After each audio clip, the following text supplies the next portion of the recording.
안녕하십니까. 부동산 열차의 공인중개사 김강욱입니다. 오늘도 여러분들의 희망을 싣고 부동산 열차 출발하겠습니다. 오늘 이 시간에는 그 재개발, 재건축의 득과 실에 대해서 함께 생각해보는 그런 시간을 갖겠습니다. 2020년 그리고 2021년에 부동산 가격이 수도권을 중심으로 해서 상승하면서 전국적인 상황으로 그렇게 번져가는 형국이었습니다.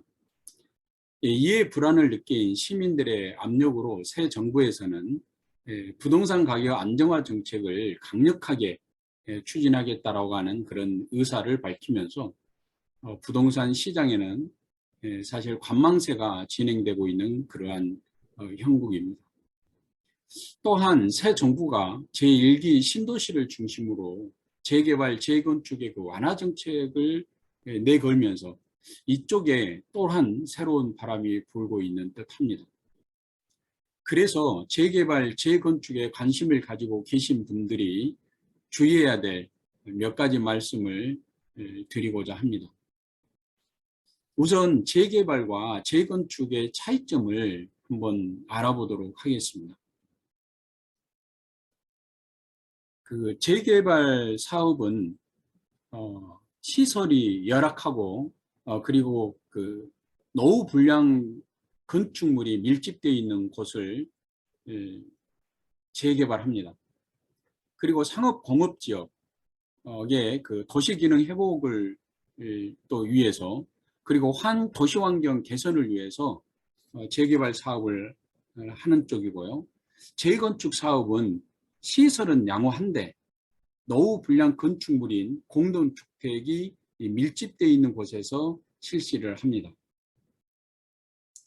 그 다음은 이제 조합원이 될 수 있는 그런 자격인데 재개발 사업에는 토지 또는 건축물의 그 소유자 또는 그 지상권자가 해당이 됩니다.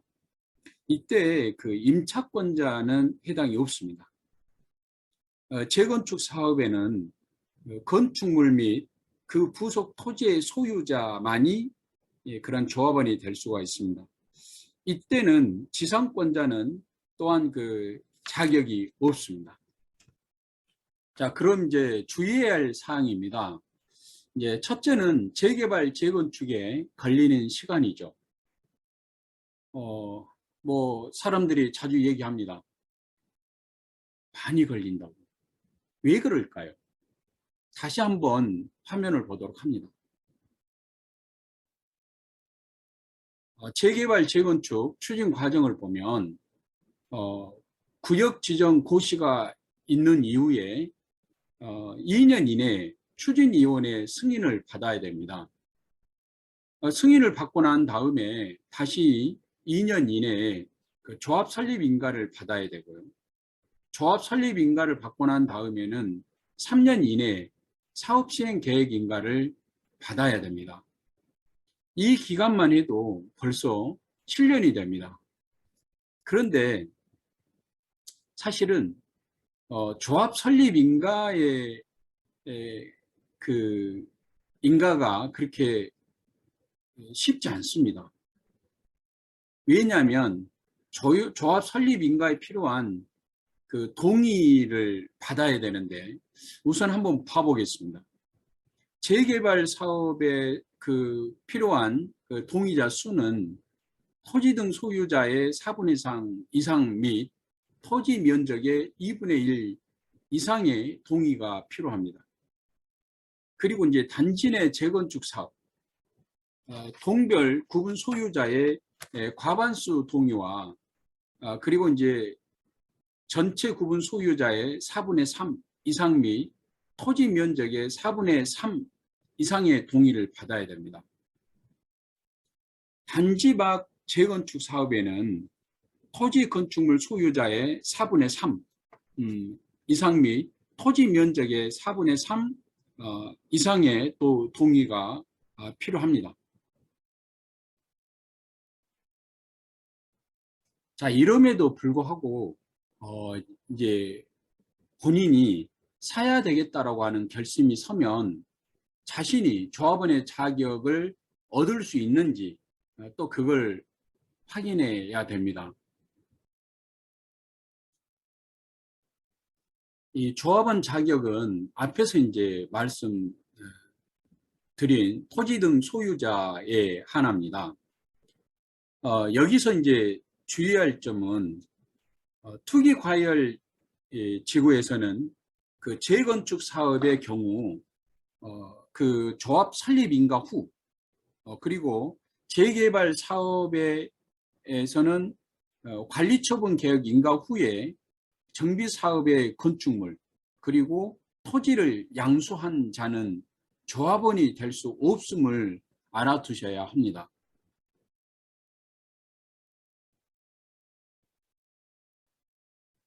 자, 이제 세 번째는 본인이 분양 신청 자격이 있는지 또 확인해 봐야 됩니다.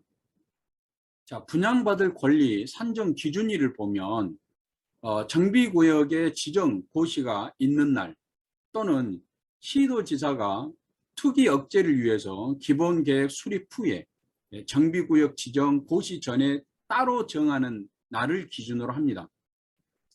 그래서 이 기준 이후에 만약에 한 필지의 토지가 수개의 그 필지로 분할이 됐다든지 또는 단독 또는 다가구 주택이 다세대 주택으로 전환됐다든지 또는 동일한 소유의 그 토지와 건축물로 각각 분리 소유하게 된다든지 또는 이제 나대지에 새로 건축을 지었다든지 또는 공동주택을 건축하여 토지 등 소유자가 증가하는데 그 중에 본인이 한 분이라고 한다면 문제가 있습니다.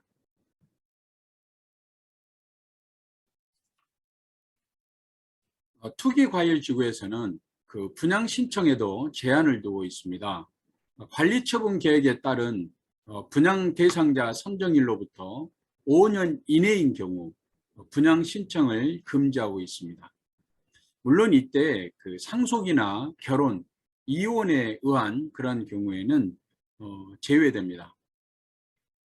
이런 경우 분양 신청을 하지 아니한 사람, 그리고 철회한 사람, 관리처분 계획에서 제외된 사람과 함께 보상 협의 대상임을 아셔야 됩니다. 그 보상 협의 시 재산 평가는 감정평가업자가 평가한 금액을 그 산술 평균한 가격입니다. 그래서 재개발, 재건축을 호재로 높은 가격에 구입한 분들은 손해를 볼 수 있어서 조심해야 합니다. 넷째, 그 재건축이 끝나는 시점에 주택가격의 변동사항입니다. 재산평가는 사업시행계획 그 인가 고시를 기준으로 해서 감정평가 가격이 매겨집니다. 그리고 관리처분 계획에 따라 분양 대상자별 그 분양 예정인 대지 또는 그 건축물의 추산액이 산정이 됩니다. 이러고 보니 내리막 시장에서의 그 장기간 어려움을 겪을 수가 있습니다. 그리고 이제 마지막으로 관리 처분 결과 자신이 받을 수 있는 그런 주택 수를 한번 계산을 해봐야 됩니다. 사업 시행 공급 방법을 보면 재개발 사업에서는 관리 처분 계획에 따라 건축물을 공급을 하고요. 또 환지로도 공급이 가능합니다. 재건축 사업에서는 관리처분 계획에 따라서 주택 및 오피스텔을 공급을 하는데 이때 그 오피스텔은 준주거 지역이나 그 상업 지역에서 전체 면적의 30% 이하로 공급합니다. 관리처분 시에 그 너무 좁은 토지나 건축물을 구입했다고 한다면 구역 지정 후에 그 분할된 토지와 더불어서 그 현금 청산의 대상임을 꼭 알아두셔야 됩니다. 주의하시기 바랍니다.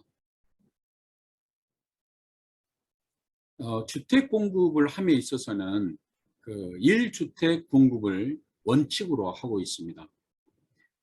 그러나 그 2명 이상이 그 토지를 그 공유를 했다고 한다면 물론 이제 조례에 따라서 주택 공급이 가능할 수도 있습니다. 정정 가격의 이제 범위에서 또 2주택을 받을 수가 있는데 이때 한 주택은 60평방미터 이하여야 됩니다. 그리고 이것은 전매 제한이 되는데 이전 고시일 다음부터 3년 동안은 전매 제한이 됩니다.